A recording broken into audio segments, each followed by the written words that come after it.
Welcome to the intersection of technology, cybersecurity, and society. Welcome to ITSP Magazine Podcast Radio.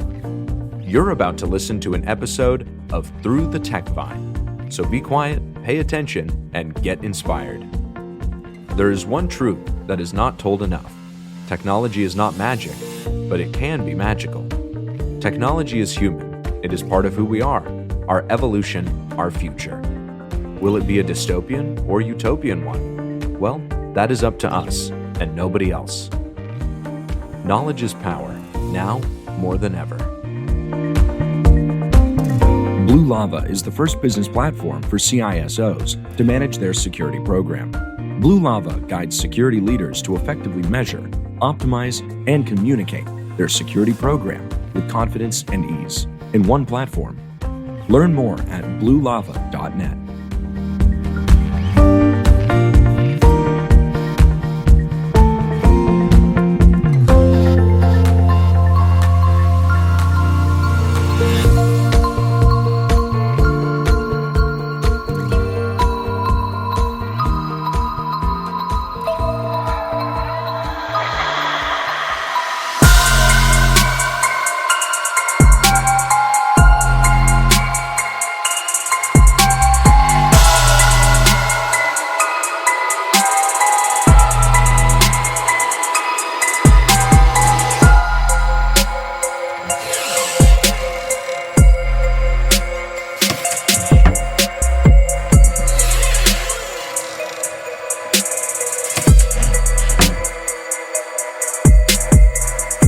Here we go. It is. I feel like we should be talking about wine whenever I see that intro. Right? Well, not today. This is a Definitely Halloween. not today. It's an Halloween special, but we can drink wine on Halloween. There's nothing wrong with that. Maybe not drink it, but at least discuss the technology of it. No, I'm Italian. I'm gonna drink You're it. gonna drink Then it, I can okay. discuss it. But first, I drink it. Oh my God, this is exciting. I feel like, Diana, we've been talking about this already the entire month, and today we're finally episode number 21. Can't believe it. We have another guest, which is great. And on top of that, we're doing the Halloween special. So the idea today was to bring old tech news that are a little bit spooky. And you know, the funny thing, and then I want to hear your opinion on this. I'm like, aren't they all spooky?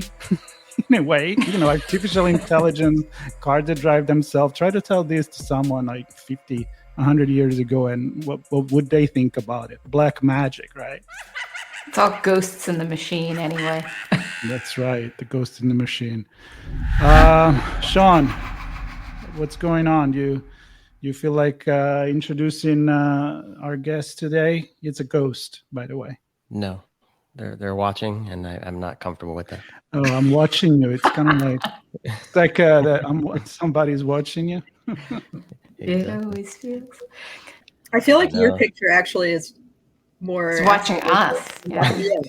Yeah, a little intimidating. All the lens all the time. Who knows what's in there? Who knows what's behind it? That's the question. Is it AI Sean or the real Sean? But that doesn't matter. We're talking about our guest today. We actually have another guest, which is cool, and it's Angela Marafino. Angela, you don't look yourself in your avatar today. I know. I was feeling otherworldly, I guess, like someone else. So, hi everyone. I'm Angela Marafino. Old school movie fan. There you go. Like Fritz Lang creepiness. Looking over your shoulder. Yeah. So hi, happy to be here. We're happy to have you. And I remember that when I was inviting people to be guests on the show, I said there is the Halloween episode open, and you're like me. Yeah, I like so all my that. gosh, she really likes that. Halloween. Yeah. We gotta have you. So what makes it? Why do you like Halloween so much? I mean, first of all, you kind of gave it up already with you like horror movies, so I can see that happening. But Yeah. Tell me about that passion. You know, I've always liked Halloween. Like, I think just being able to dress up, right? Like do something fun for no reason whatsoever was always cool. Like as a kid, even if it was something that wasn't necessarily like a scary costume, right? Like I definitely had like multiple years where I was a vampire because it's just like the go-to, excuse me, the go-to costume, right? Is like, I don't really know, but I'm going to be a vampire. So there's that. And then candy was great. Now I'm more like, I like decorating for house. So now I'm just like, oh, is it September? Great. We can start decorating for Halloween. I don't know, just everything about it.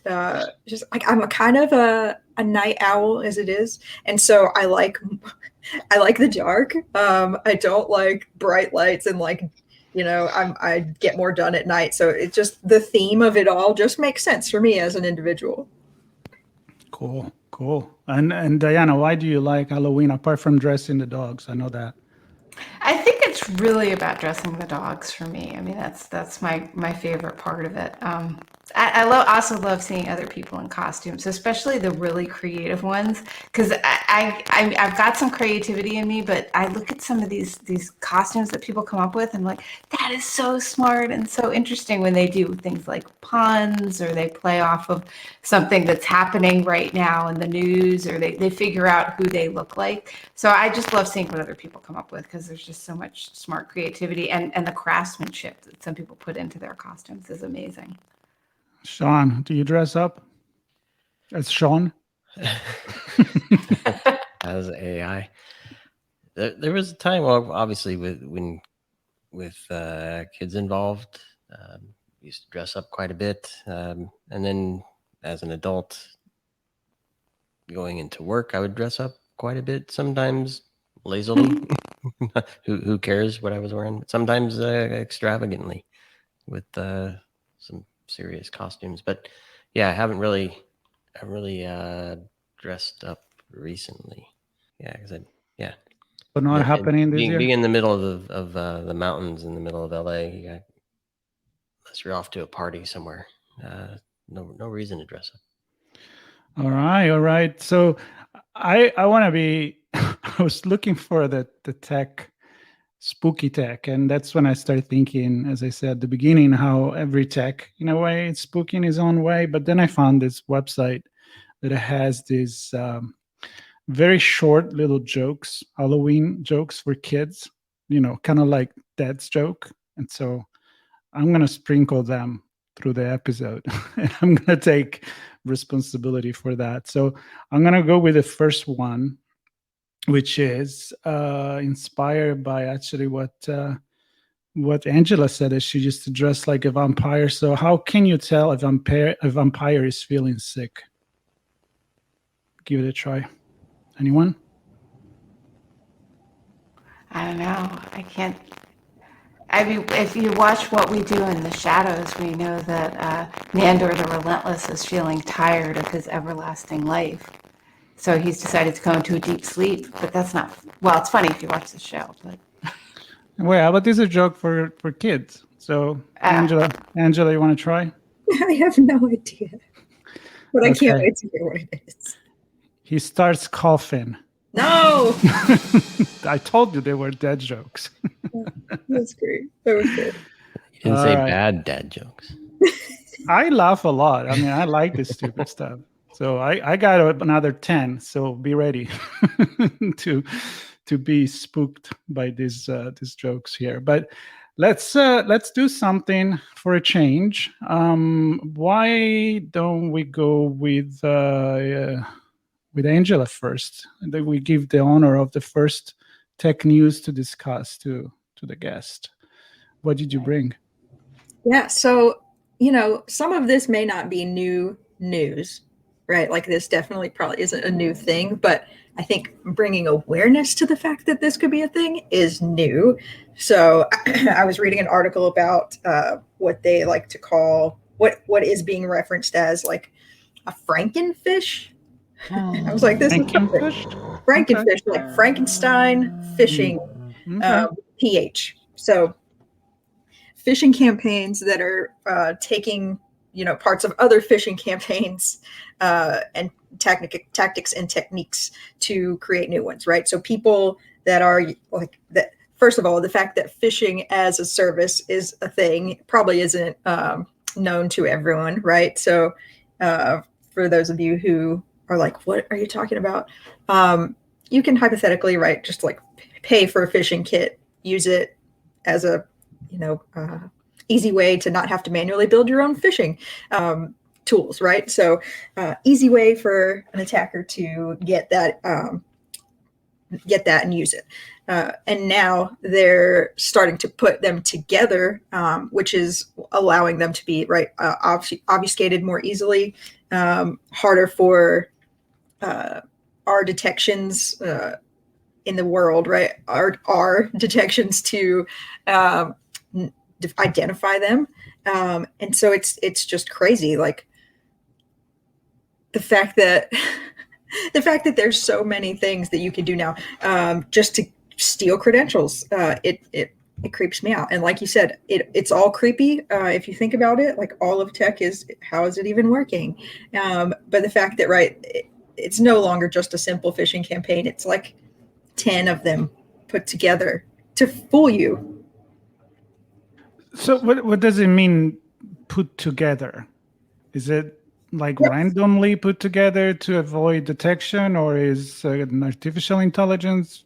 I'm sure some of it could be random pieces that people aren't aware of that are in some of these kits, but I think they're intentionally taking parts of phishing kits that have existed over the past few decades that they're now creating new ones. But it's not just like one tactic and technique being used, right? So like you're getting phished and the attacker is using many different types of techniques just in this one attack rather than just one. Like in the past, I think it was just one kit. Here you go. If someone identifies it, sorry, like you're out of luck because this has been used many, many times. And now it's it's going to be harder for people to identify these phishing attacks because of that, if that makes sense. The first thing that comes to mind, sorry, go ahead, Dana. No, you go, Sean. Well, I was just going to say, we've, I think in the last few episodes, we've been teasing a little bit of Halloween and talking about, Young Frankenstein as a movie that, we referenced the movie many times. So I'm just picturing these kits getting that abnormal component where they intend to do a phishing attack. It actually doesn't look like a phishing attack. It blows up to be something really abnormal and Frankensteinish, and right, not a phishing attack at all, but maybe something that wipes everything out. Mm-hmm. Yeah, and I remember back when I was at IBM, the threat research team would see this not with phishing, but with just other kinds of kits that attackers would. They take different pieces of a previous kind of malware that had worked really well, and they said, "Oh, I'm going to put that in my malware," because they buy and sell it on the unindexed web. So so you'd find these kind of Franken malwares that use little bits and pieces of previous malware that had been effective. Yeah, and initially what I was thinking, is would more people read these articles if they had titles like FrankenPhish, right? Probably. If we could just be more creative in the naming of what we're talking about and weird, people would probably be like, what is this? This sounds crazy. I just love what you just said, because we literally finished recording a podcast about word matters and the way you tell your story in info security, and you bring that to, in this case was to the board, but I always feel like we just keep it so mysterious, and then we expect people to get fascinated by it or intrigued or curious, and therefore learning about it. I don't think that things like ransomware it's any exciting, to be honest with you. And maybe virus was kind of cool at the beginning to spark interest, but I am not sure it's still working. So yeah, why not get a little bit creative? Mm-hmm. I get the marketing pitch for some story some vendor wants to sell us, and it doesn't say ransomware, it says ransom war. So a misspelling perhaps, but maybe one that might get people's attention. For a long time, I was trying to get the term laser fishing picked up. And I I had a couple journalists that really liked it and they used it a few times, but then it didn't spread because we went from sort of cast a wide net, broad fishing to spear fishing. But then if you think, and then we kind of said back, which, business email compromise, which is really, really, really very targeted fishing. So I was like, oh, let's call it laser fishing. But sadly, the community didn't like that. Let's try again. But you know what? It works well with this episode because it kind of works all the time. Like the concept of using fears to sell security and fear to pretty much tell people, hey, if you don't stop smoking, this is what's going to happen to your lungs. If you don't buckle up, this is going to happen when you're driving the car and eventually something happens. So, I mean, people do react to that. But I think there is also a level of saturation where you're just like, I don't want to hear about that anymore. And I'm afraid security, it's right there. So I think we need to refresh it a little bit to a haunted house or something. Yeah. I don't know. My piece, and I'm not going to get into it yet, but I think we'd like to be. Are we totally mixing it up? Oh yeah. All right, let's do it. It's Halloween, dude. Get some candy. That's crazy. We're going off script. It's off, never on script. Enjoy some candies. Here's some candy. Nice. So I was gonna say, I think we like to be scared though, and we're saying that these articles are put out there to get our attention, and these stories are put out there to get our attention. But how many times do we actually go looking for stories? I think a lot of people go look for stories of doom and death and destruction and all kinds of crazy dark stuff, right? And so it sells. That's for sure. It sells. It sells magazine and newspaper. But why does it sell? Because I think for some reason we like to feel that fear, to either know we're safe from it or how to be safe from it. I'm not a psychologist, but there's something there. Like you can't protect yourself from the zombies if you don't know they're coming, so you can board your house, right? Exactly. And you're not a psychologist, but did you play one on TV? I did play one, my AI version. Played one on TV. They weren't very good. The learning model was crap. But, so my news is a look back, and I'm not going where you're going, Marco. But a look back in stuff we've been afraid of.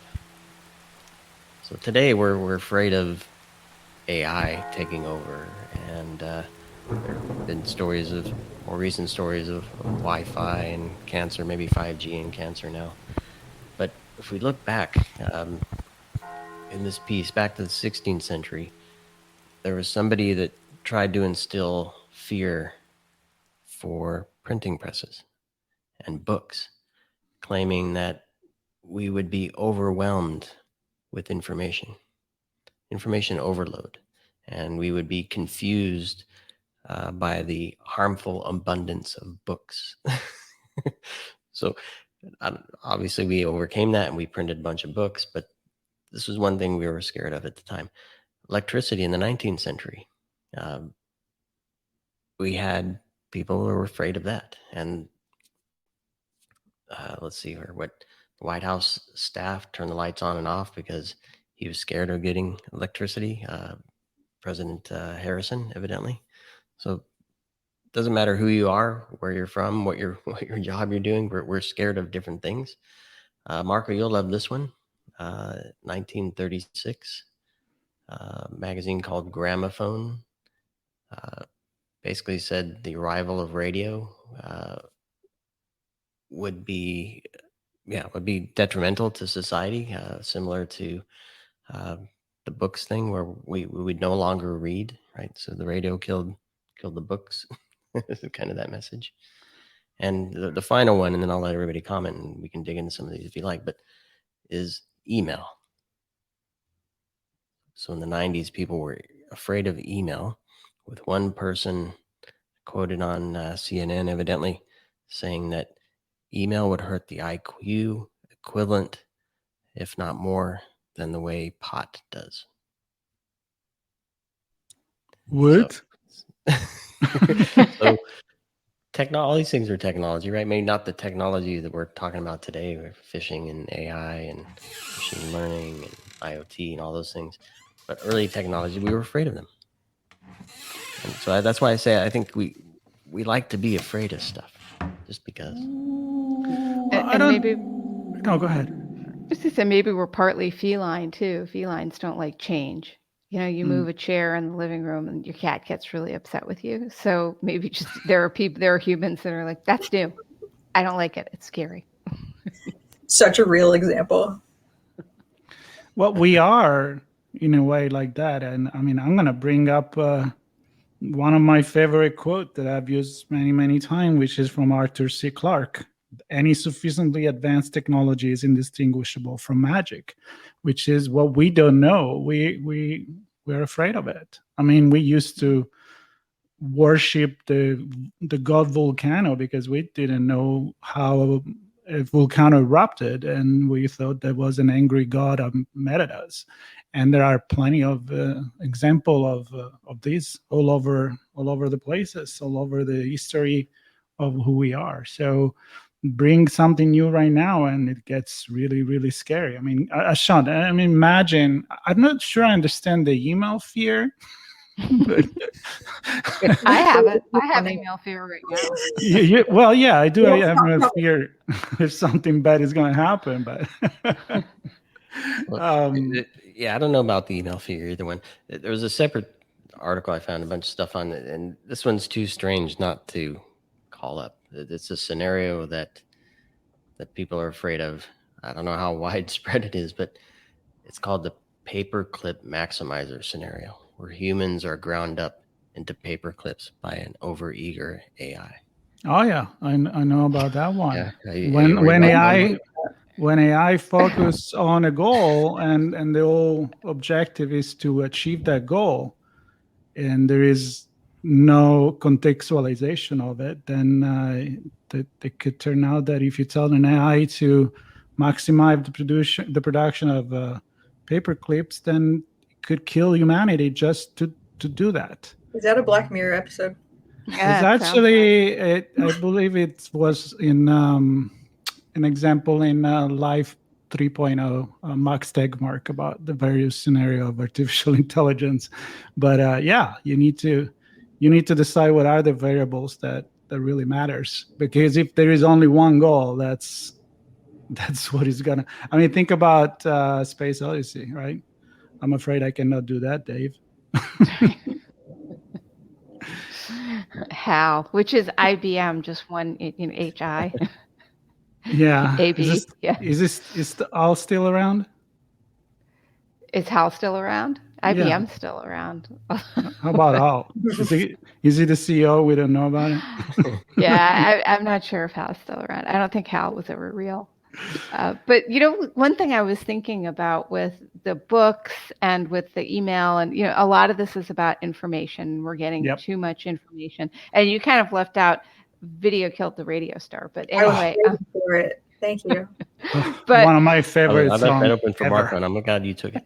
Yeah. But, you know, in some ways we are very overwhelmed with information, and it has led people to going online and getting disinformation and thinking that doing the research is reading what scrolls through their social media feed. And we know that, you know, some people have been getting a lot of disinformation around the pandemic, for example, and about things like the vaccine. So it's kind of interesting in some ways. We have all this information, and some of us are trying to parse it, but we, you know, maybe getting headaches from it and things like that. But then other people, maybe they just feel overwhelmed with information there, because we do know that human beings can get overwhelmed by choice and stop making good decisions or get choice fatigue, for example, even in something that seems simple, like going to the grocery store, but you see now that you can have 30 different options for coffee instead of 5, and people get overwhelmed. So I feel like there's, as much as we can say, oh, that's silly, more books are good because we can all be smarter, there is maybe something underlying that. When we have a lot of information, it can be difficult for us to parse it rationally. Totally agree. Yeah. I was going to say, Sean, that in all of those, I could see, like, I think it's context, right? A context of how someone assumes it's going to be used, context of how it is being used. So, like, for example, right, if somebody's like, I'm going to print 1 million books, I would be like, what kind of books? If they're all like physics books, I'm going to cry. Like, you know, I'm gonna break my brain trying to read, just learn, right? So, and then with email, right? It's like, yeah, email's great, but also just as an example, and this I think goes along with texting, is we came up with like even shorter shorthand, right? So just like acronyms for everything, and the context in which some of it is used isn't necessarily the best. So one time I got a job off of the internet. I like emailed the owner of this movie theater back, and I was like, super professional. I had other jobs, and just voiced my interest in the job, and came up there, and she said, "You're the only one who responded with a clear, thought out email. Everybody else like shorthanded, had acronyms in there, like it wasn't even professional." And I was like, "Really?" She's like, "Yeah." So, that is kind of scary, right? It's like you have to know how to use these things properly. Yeah. Another thing pointed out. Properly. Yeah, another thing pointed out in one of the segments of this piece is it kind of leads to the idea of, well, who will have access, and what will they do with it? Kind of to your point, who's going to print 1 million books, and are they propaganda books? Are they what? So who has access to it? Is it the rich and powerful, or is it democratized, commoditized, and everybody can get it? And not necessarily one better than the other, right? If the society drives itself into the ground, then maybe a commoditized technology isn't the way to go in that case. Control of information the other way around has always been the most powerful thing that any dictatorship or propaganda or religion or anything that's been doing. You read 1984 and you get a pretty good scary picture of society. But talking about books, what's a witch favorite school subject? Come on. Hold on. You can do this. I hear Google typing here. Oh wait, who Googled? I was trying to think of. Don't Google it. I'm not Googling. I think of words that like go with like broom or cauldron. Yeah, that's what I'm doing. Well, I'm going to say it's food snack time. Snack time for sandwich. I don't know. There is another joke with sandwich. I'll bring it up later, but this one in particular is actually spelling. Okay. Okay. All right. Nice. Okay. Yeah, we did get to spell ultimately as a word to play off of, but okay. Yeah, Sean, the sandwich answer was, what do you call a witch who lives at the beach? Nice. A sandwich. There you go. Wow. I don't even have kids. I'm surprised to myself by my own choices here. Your dad jokiness.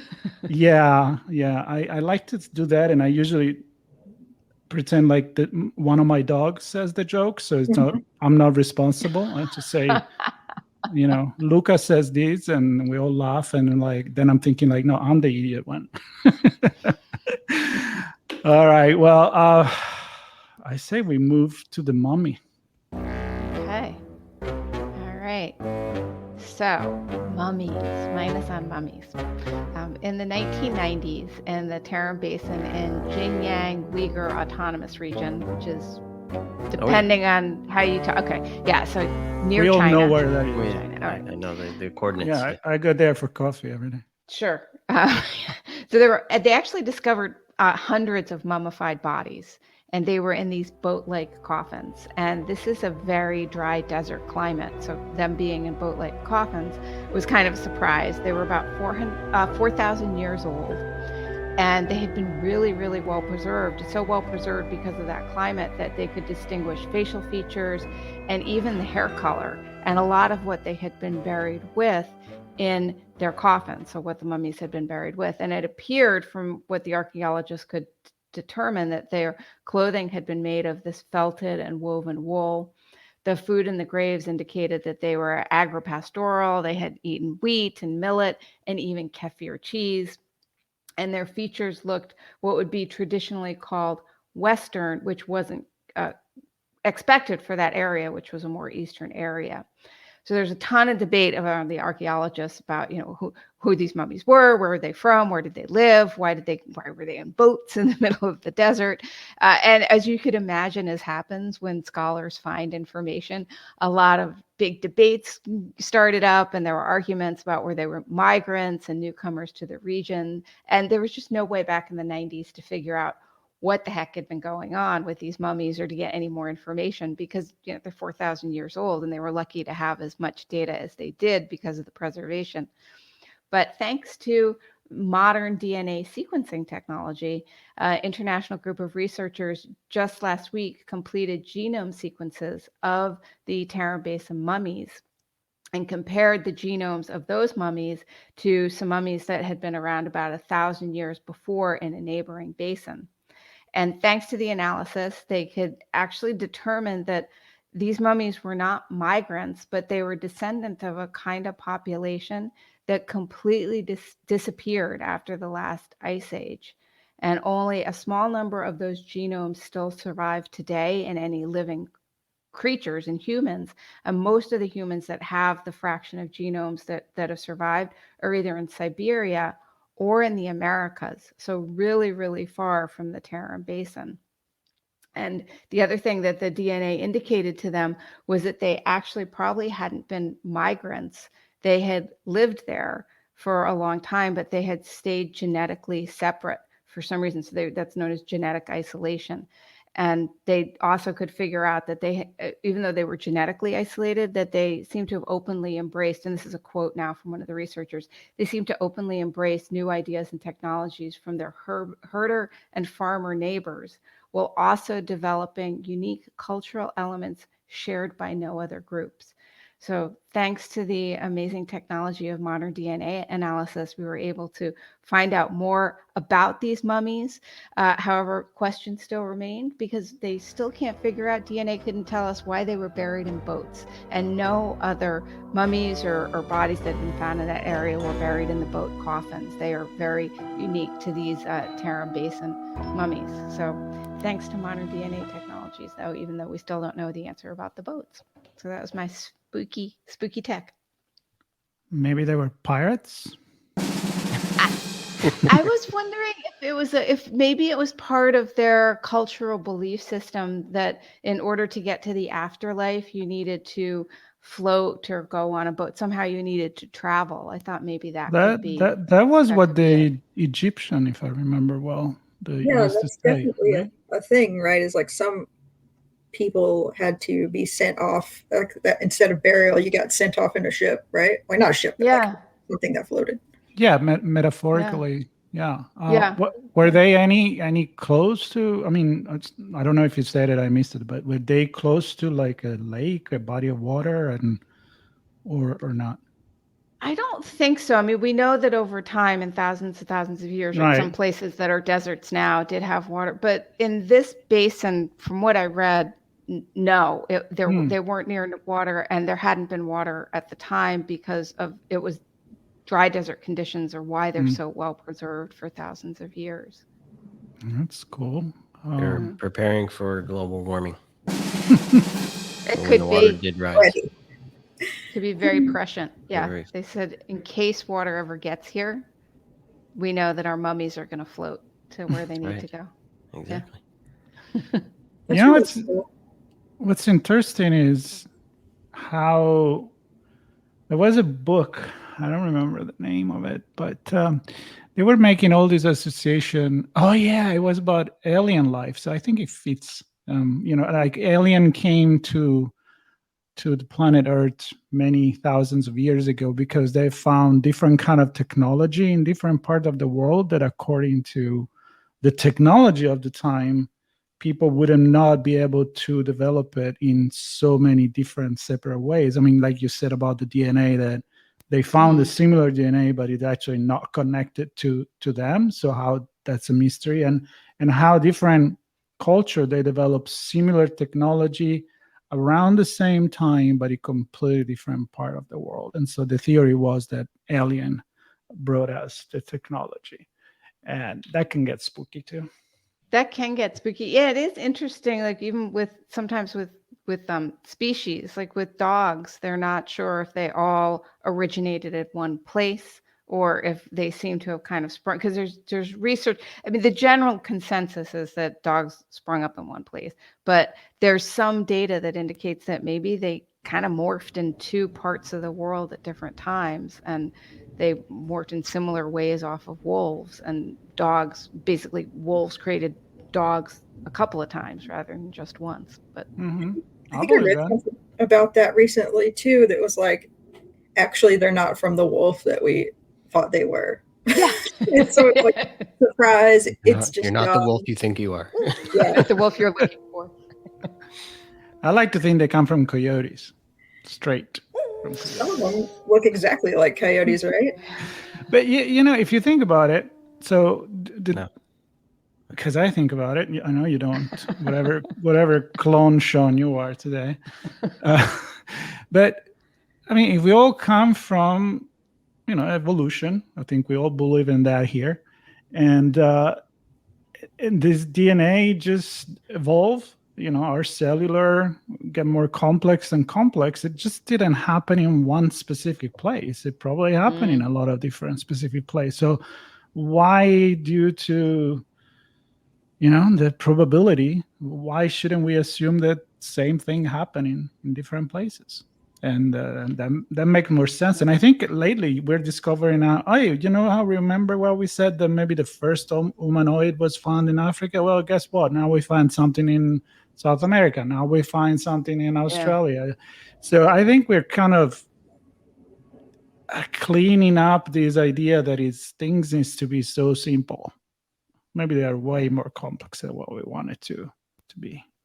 Yeah, and yeah, is there more things happening in synchronicity, right? Because sometimes in science, two researchers will have the same idea fairly close to each other, because that's where the data had started to lead the thought process, and even though they had it independently, they had it sort of around the same time. So yeah, I don't know, maybe that happened with DNA. It's kind of interesting too, with a lot of people are concerned about having their DNA scanned for privacy reasons, for other other reasons.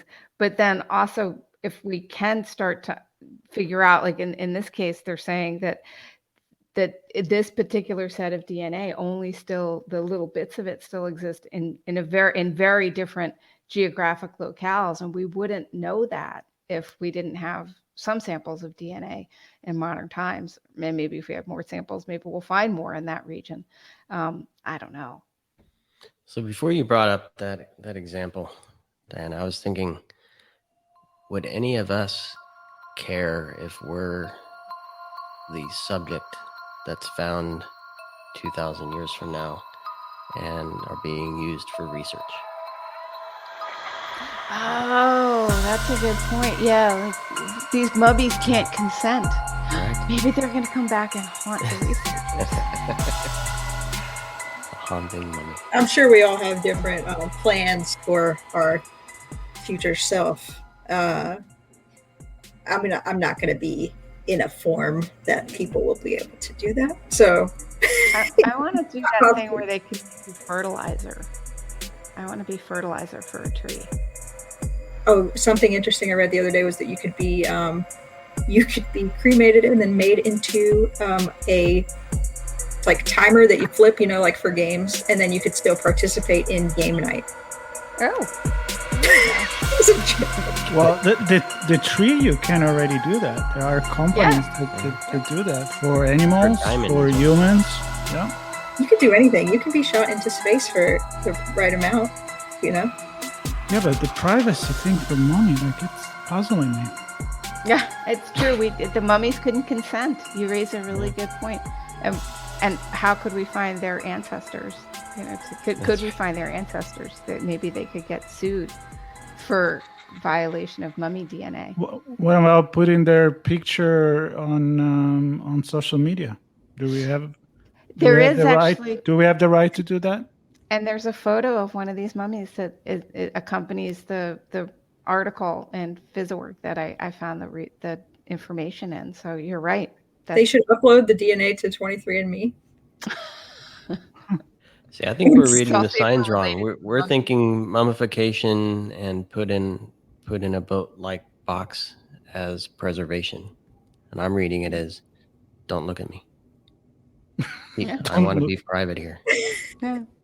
I'm tucked away. Leave me be, please. But like when you look at the mummies in many other part of the world, different culture, they bring with them, the pharaohs in Egypt, what they love. It's because they can use it in the afterlife. Mm-hmm. So it's not actually this is my arrival point, and that's why I connected the boat with that. This is a starting point in a longer life, whether either you believe it or not.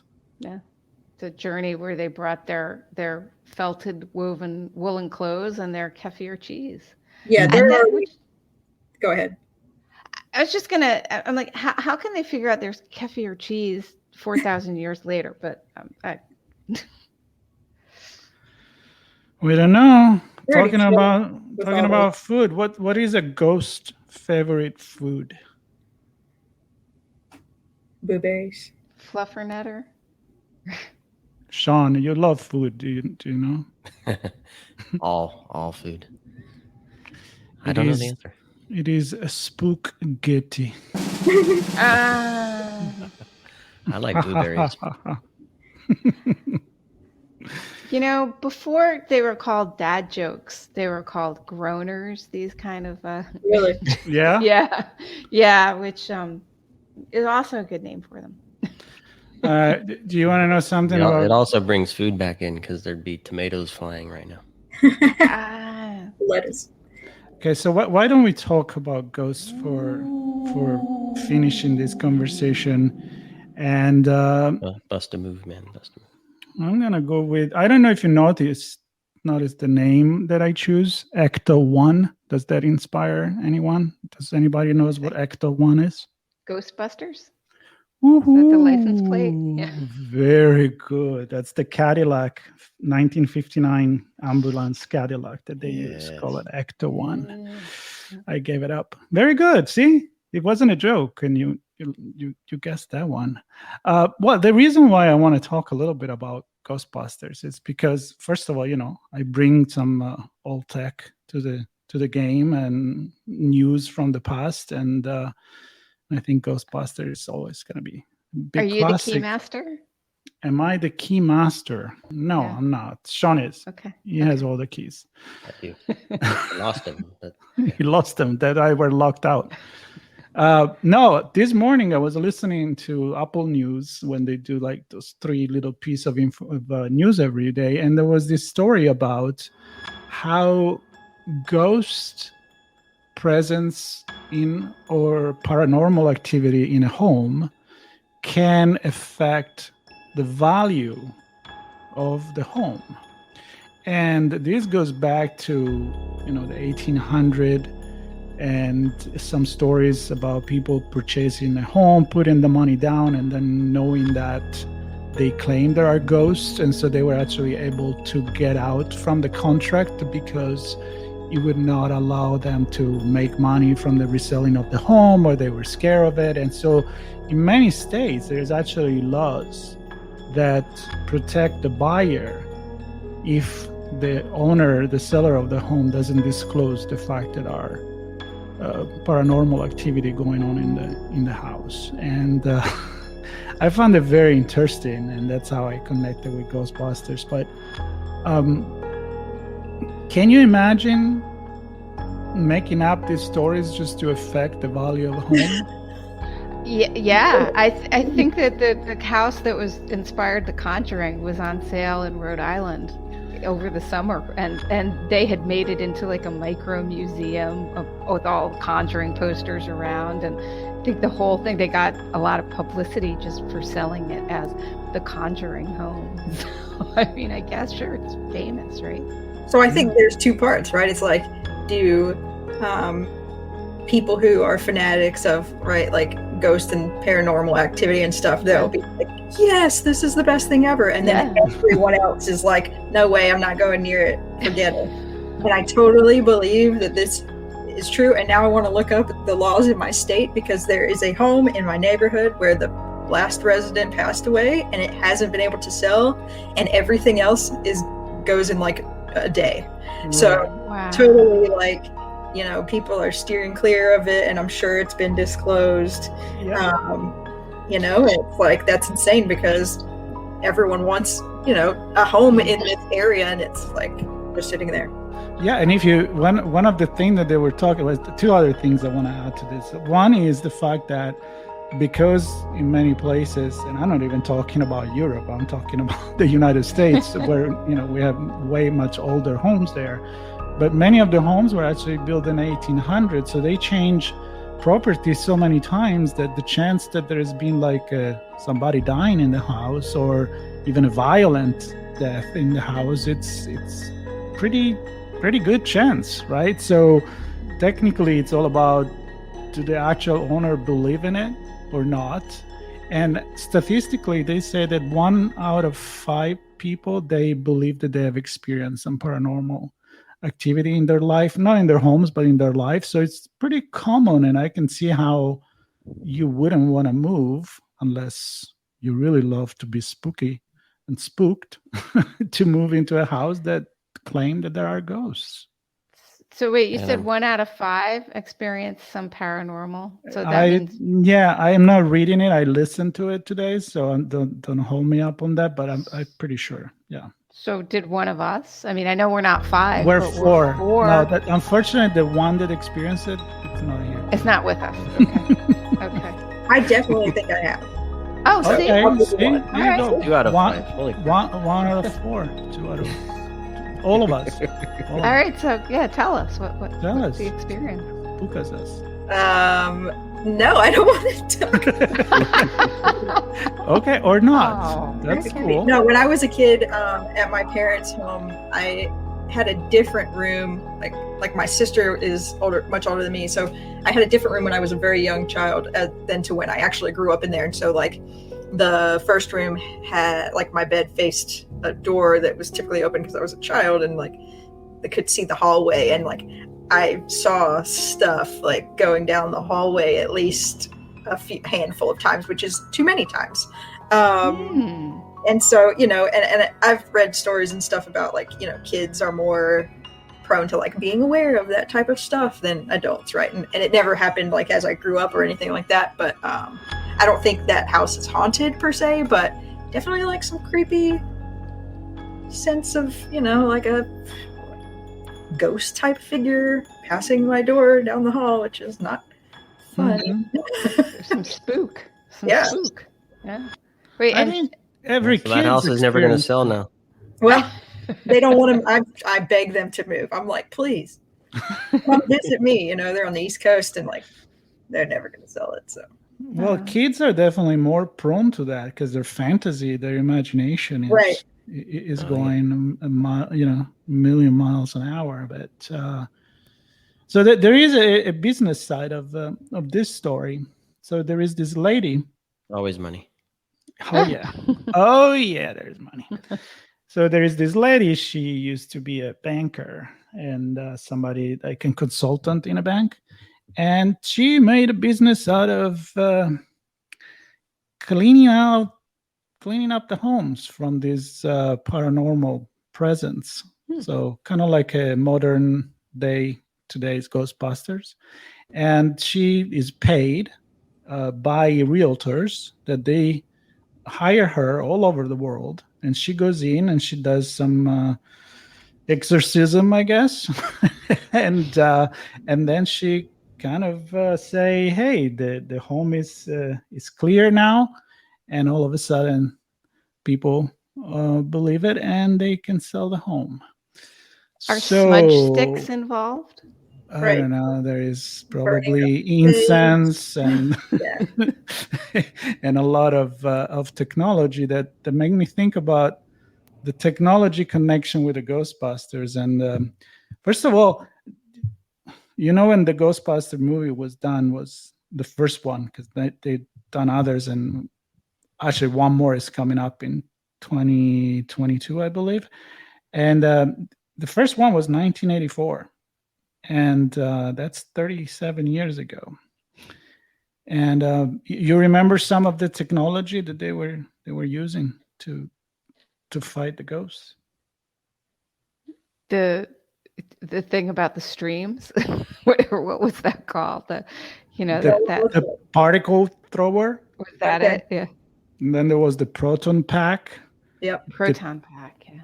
PKE meter, the containment unit. The trap, that was the big thing, where they will just trap the ghost in there, and their uniform. And I think unicorn. The unicorn, they had unicorn. They would hold it, and then from the corn, the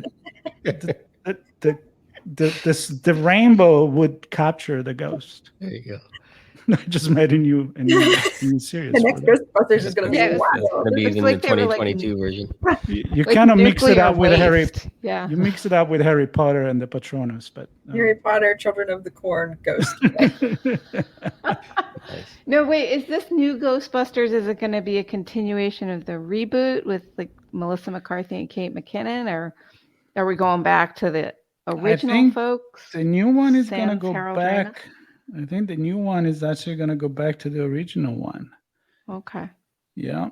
But no Harold Ramis, because he's unfortunately not with us. No, he's not there. Let me actually find some information about that. But so funny story is that one day we were driving around, and we were driving through the Sony studios, and we saw the Cadillac park outside. They were showing it to people, and apparently this shop now is in a this car is in a shop now, because they're going to reuse the same car for the upcoming reboot of it. And it's kind of funny, because when I saw it, I was like, wait a minute, that's the Ghostbuster car.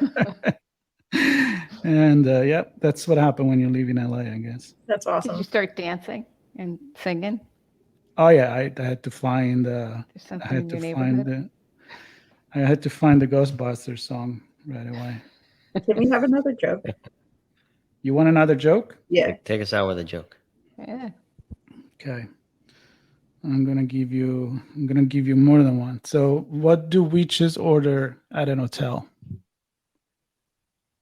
Broom service. Roommate. Yes. Broom service. There you go. Nice. And what do ghosts serve for dessert? Does this one have Ice cream. Ice cream. See, you guys are getting into the groove. I love it. Why did the skeleton stay home from the dance? He broke a leg. Nope. Didn't have anything to wear. Clothes. It's a skeleton. It had no body to go with. Yeah. I'm actually enjoying this very much. It's kind of weird. I'm kind of weird. One in 5 on this. Enjoy this. Well, we can finish with the social media one. What do birds say on Halloween? This is my dog. One of them. Your dog. Was your dog right? Was that the answer? No. The answer for the birds is trick or tweet. Oh. Come on now. Well, Sean. Yep.